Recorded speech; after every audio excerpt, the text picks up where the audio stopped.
Alex, you're back in familiar surroundings. How does it feel to be the Scotland national team manager?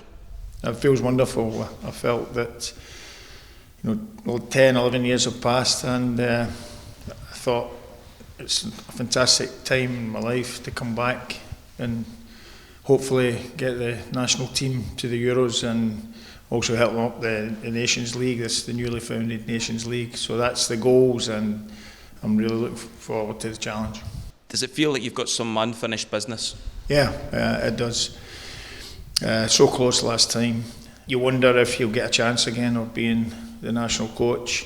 I had a good stint in England, and there was a lot of things I turned down, and in the last 2 or 3 years I didn't think was a big enough challenge for me, and when this one came along, I jumped at it. And I see the examples of foreign managers going for a second time, and sometimes even a third time. The Dutch have been pretty prolific with guys like Van Gaal and Dick Advocaat going back, and I believe that this is a great time to be the Scotland manager.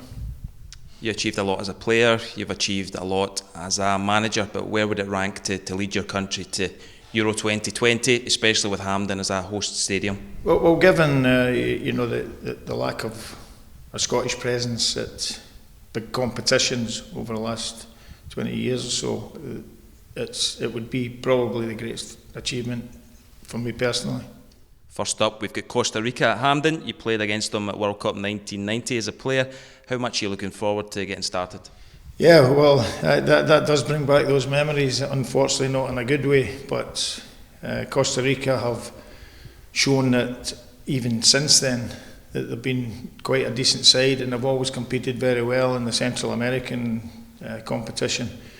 But now they've actually qualified for the World Cup finals again, and you have to respect that, and it's going to be a really tough game, and it'll be a good challenge for our players.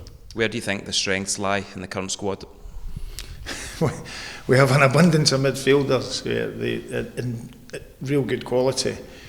There are a lot of players now to choose from. There's a lot of young players coming through, even in the Scottish League, but I can see some fruit coming through there. And also there's some boys in the English Premier League playing to a really good standard. Some guys in the Championship as well who have been in the team, guys like Snodgrass, of course.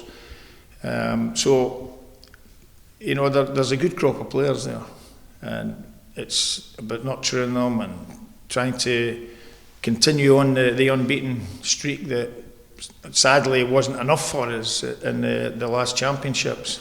But if we can continue that kind of run, then I think we'll be looking at rosier times. You touched on it there, but there's a lot of excitement about some of the young players that are coming through the performance framework. Only this week, the under-17s beat Spain. Yeah. Is that one of the things that attracted you to the job in the first place? When I see a result like that, then I'm just 24 hours away from signing on the dot for the national team, and then right away I'm on the phone saying, "We beat Spain. That's unbelievable." I think we lost to a really good French team, but there were some great results over there. I think Poland as well, was it? And so again, the names I'm hearing about, with the young guys, and some of them are down in England, as you know, then it augurs well for the future. You've also got at least two left backs that are performing at the top of their game. It's one of the questions that divides the nation. Just how are you going to crowbar Andy Robertson and Kieran Tierney into one team? Play one in each half. And finally, Alex, do you have a message for the supporters? The fans are very important to the national team here. When we hear the national anthem, then it still sends shivers down my spine.